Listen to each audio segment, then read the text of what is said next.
What up, fish friends? Take it from someone who cleans aquariums for a living. No one wants a gunked up planted tank in their home. In today's video, I'm going to cover my top 10 easy tips on keeping a sparkling clean planted tank.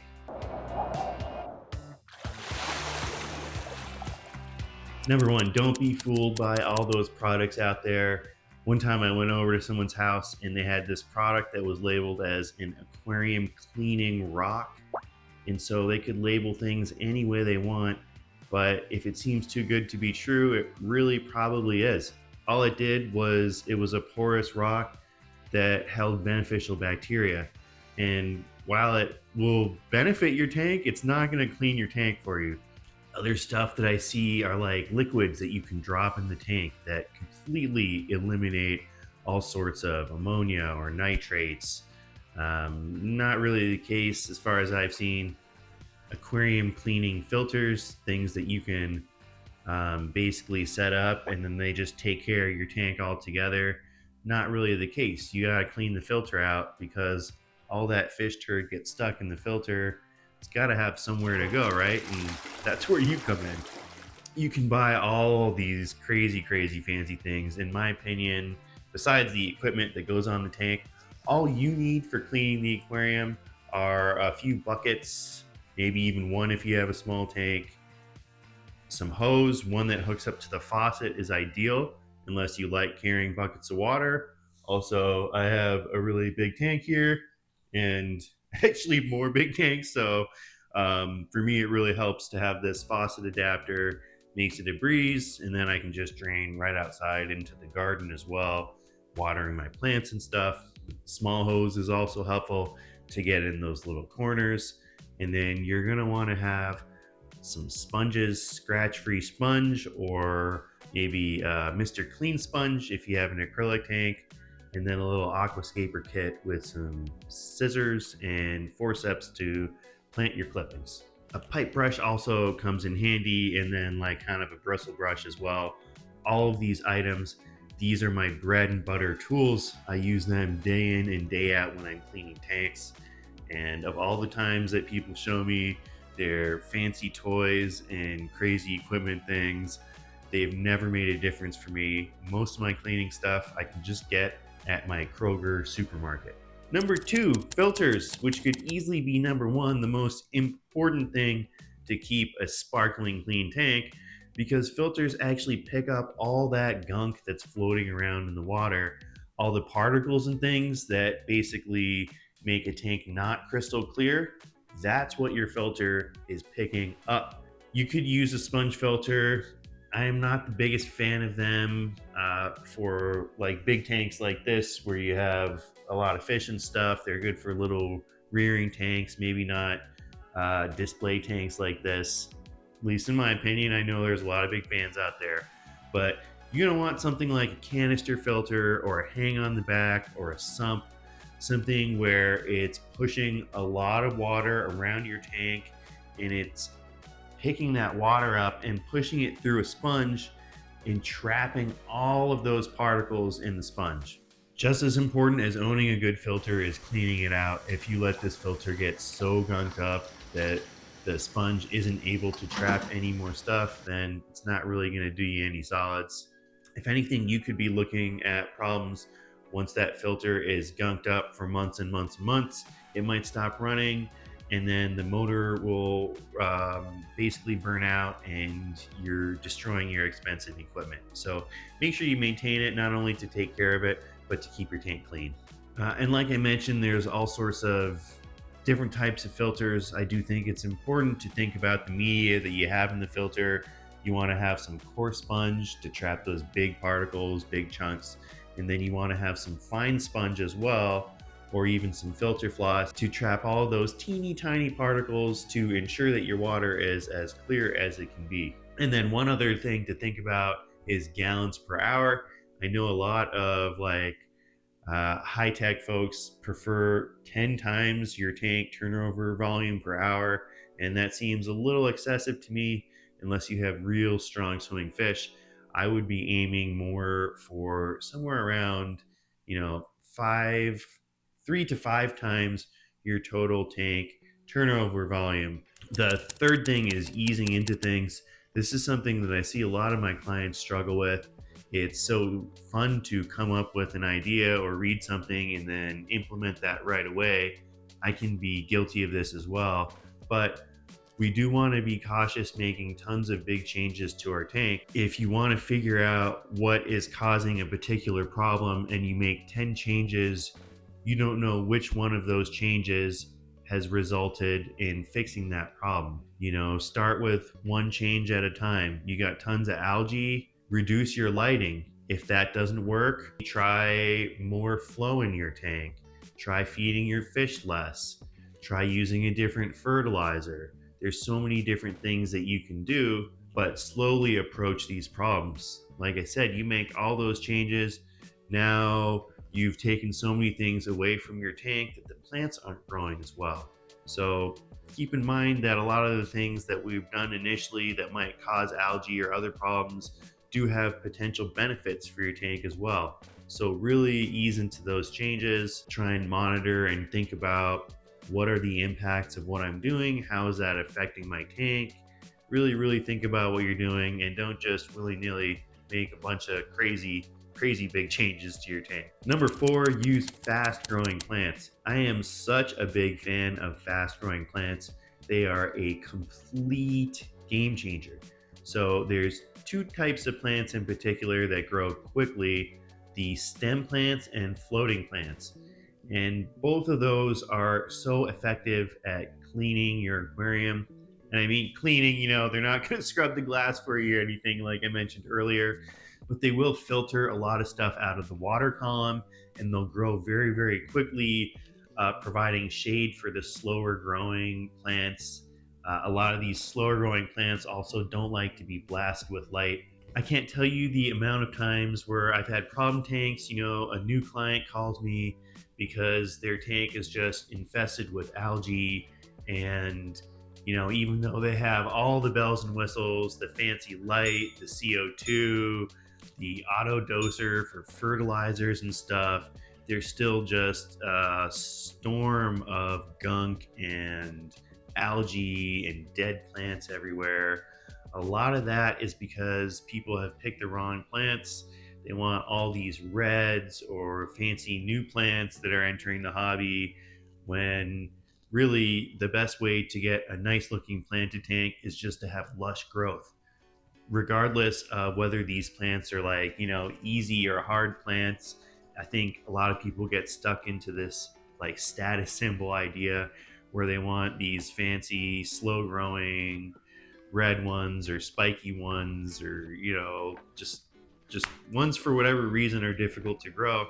It's not going to give you a better tank. Focus on these easy, fast growing plants first. Once your tank has filled in with these, then you can start to replace some of the other ones. Number 5, don't overfeed your fish. I can't tell you how many times I've seen a completely annihilated tank due to overfeeding. It's a conversation I have with every new client. It's better to underfeed a little bit than to overfeed a little bit. In the long run, you can correct the underfeeding. Your fish looked a little skinny, feed a little more. If you overfeed your tank, you can mess up the water quality and your fish could become susceptible to illnesses and stuff. Also, your tank is going to look like absolute garbage. This is a tank that I clean every 2 weeks. No matter how many times I talk to my client about overfeeding, it still gets overfed. And as a result, there's a ton of algae in here. And I frustratingly admit that I will never be able to get this tank to look really nice. When I set it up, it looked so cool, and just like it's frustrating. This tank gets so much food it looks like butthole. And then there's also like the short-term effects of crazy amounts of overfeeding. This is another tank. My client was out of town and his neighbor came over to feed the tank, and she really fed the tank. Like, instead of putting pinches in, I think she was just dumping in buckets of food into the tank. Absolutely insane. But in an extreme case like this, What happens is there's so much uneaten food, you get bacteria that move in and they start to reproduce exponentially, because these guys can multiply every couple hours. And then before you know it, there's so much bacteria consuming this excess of food that it depletes the oxygen in the tank. Even with the air bubbler in here, all of these shrimp died, hundreds and hundreds of dead shrimp. There were a few dead fish. Fortunately, most of them survived, but it was absolute insanity. This tank is normally pristine, gorgeous looking aquarium that I take a lot of pride in. Yeah, anyways, it normally looks great. All the inhabitants are normally really healthy, but this massacre event, the smell coming off of this tank was horrendous. I could smell it from across the house. Even like my arms and towels that touch that water, really, really gross. I have a high threshold for nasties, and this tank, wow, it was just wretched. I mean, whoa. Ugh. Number six, don't overstock your tank. You throw a bunch of huge fish into a small tank, there is no amount of filtration or cleaning that you can do to keep this tank clean. That makes sense, right? If you had 20 dogs in your apartment, that place is going to get messed up really quick. If you had one small dog in your little apartment, then it would be a lot more manageable. It's the exact same thing in a fish tank. If you get tons of big fish in that tank, they're gonna poop up a bunch. And then not only that, but like if there isn't really enough space for them to swim around, at the top of the tank, they're going to constantly be floating around the bottom and moving their fins and then kicking up all this stuff. If you want to have a sparkling clean tank and not have to do tons of work, then I would just stay with smaller fish. Really, big fish become a lot more work to keep the water clean. They require more protein, more fat, a lot more meaty foods, and as a result, we get an exponential curve of messiness in your tank. And it also works out in the fish's benefit. You don't want to be cramming a big fish into a small tank, anyways. It's not fair to that fish. So it works out in everyone's favor when you give fish the appropriate size home. The tank is easier for you to clean, and your pets get a better home in the long run. Put the time in. You got a hobby keeping aquariums and you want your aquarium to look good, you got to put time into your hobby. That time can come in two different ways. You can put time in after you get the tank, cleaning it, cleaning the filter, scrubbing, and doing all that sort of stuff. That's kind of the way I like to do things. A big tank like this is going to require some maintenance. It's not an ecosystem tank. I feed my fish tons, and I also enjoy trimming the plants and scrubbing the glass, doing all that stuff. It's why I clean aquariums for a living as well. It's really a satisfying process for me. But a lot of people don't feel that way. So, what's the other way you can put time in to your tank to make sure that it stays pristine and clean looking?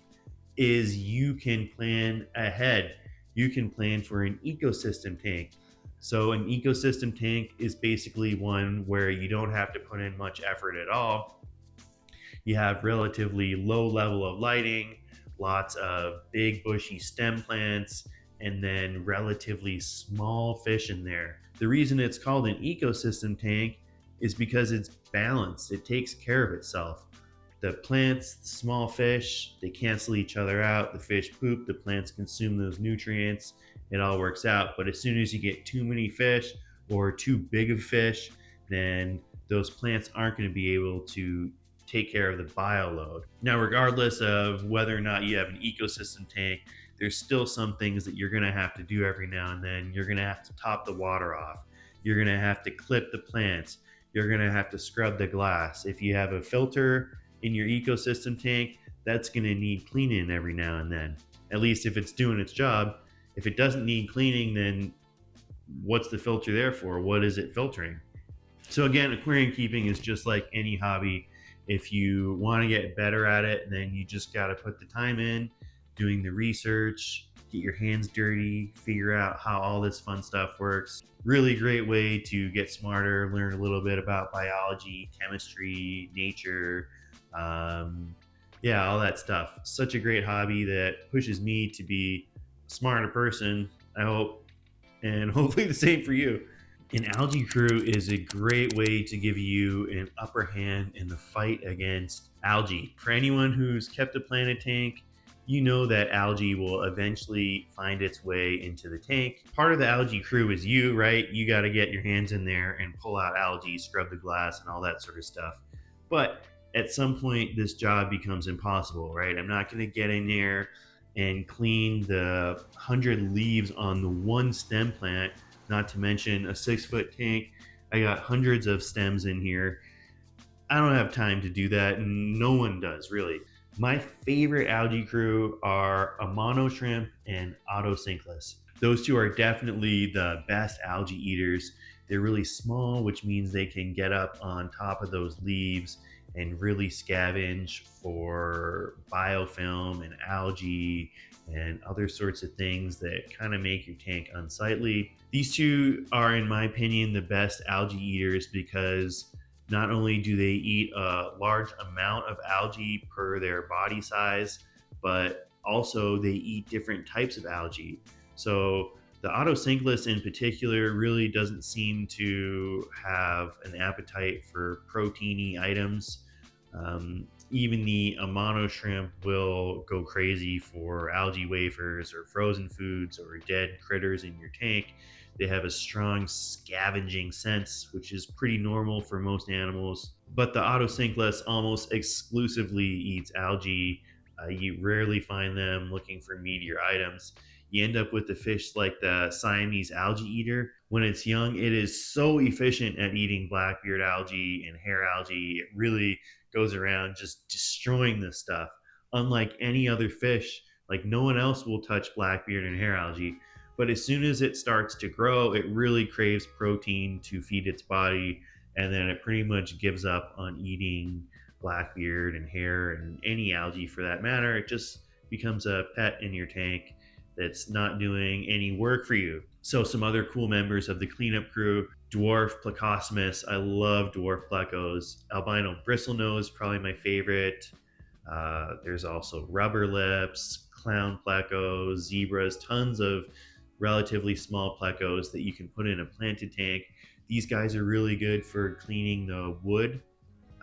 They're not going to do the best job at cleaning rocks and the glass and plants, but they really do help keeping the wood clean, which is good because wood can be hard to scrub off when it's submerged in your tank, especially round chunks, or ones that are wrapped around corners that you can't really reach.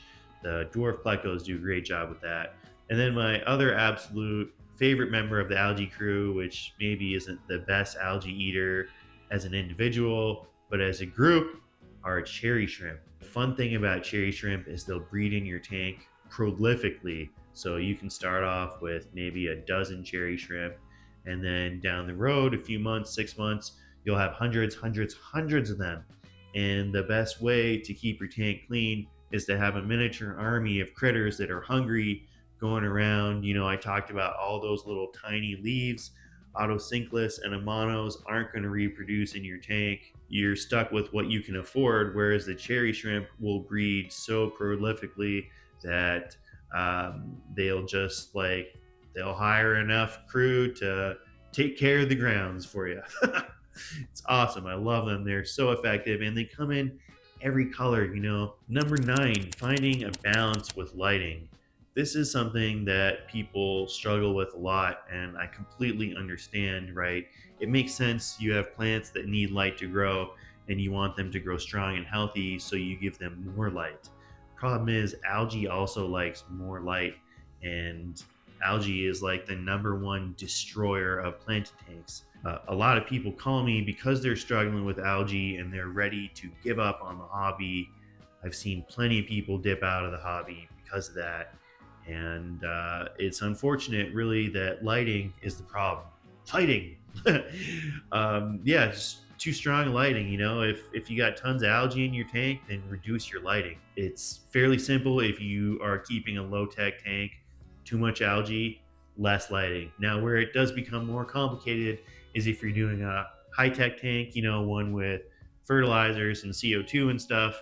If you're dumping in fertilizer and CO2, but you're not putting in the lighting, then it can do weird things to your tank. You can get a lot of blackbeard algae and hair algae. What you really need to do is balance your lights with everything else. So keep in mind what kind of a setup. Low tech setup, low intensity light. High tech setup, higher intensity light. And even in a tank like that, where you have CO2 and fertilizer and stuff, you can still overdo it with the lighting. It's also important to understand that not every algae is responding to light in the same way. You get something like green spot algae that's more likely to show up in a tank with low phosphates, but still in spots of higher lighting. I'll see it show up on this tank up towards the top and the middle where the light is strongest, and then it'll slowly dissipate as it goes down. So, what's the solution? It's not necessarily to reduce the light, is maybe to use a little more fertilizer. You could also reduce the light, but then that's going to impact the plant growth. So, really think about how you want to balance your light in comparison to other things. And that balance isn't always changing the light, but it could be changing other things that feedback loop with light. 10. I saved the most important one for the end. This one to me seems super obvious, but I know that it's something that a lot of people don't think about for whatever reason, and that's why I'm mentioning it to you right now. Scrub your glass inside and out. Sometimes I'll go to a house where the tank is actually pretty clean, but they got kids and they're sticking their boogers up on the tank or whatever, but the tank will actually be relatively clean otherwise. And all you got to do in some cases is just wipe the outside of the glass down with water and then take your towel, go back and forth. That will really polish the glass off. You don't need to buy fancy chemicals to do that. Water works just as well. And it's free. And then the client will come up to me and say, "Wow, this tank looks so much nicer. What did you do? Like, you really have a trick for this." In reality, all I'm doing is just polishing this glass off to give it that crystal clear finish. If you've done everything else to deal with algae and detritus and gunk and suspended matter in the water column, but you don't clean the outside of the tank, it's kind of all for nothing. Hey, what are some tips and tricks that you use to keep your tank clean? Did I miss one of the big ones? If you have found today's video helpful, hit that like, subscribe, all that stuff that people tell you about. It really does actually help my channel. And I put a lot of time and effort in. If you want to see more content, the best way you can encourage that is to support my channel. Purchase something through an affiliate link or watch some more videos. That's a free way to support me. Thanks so much. Until next time. See ya.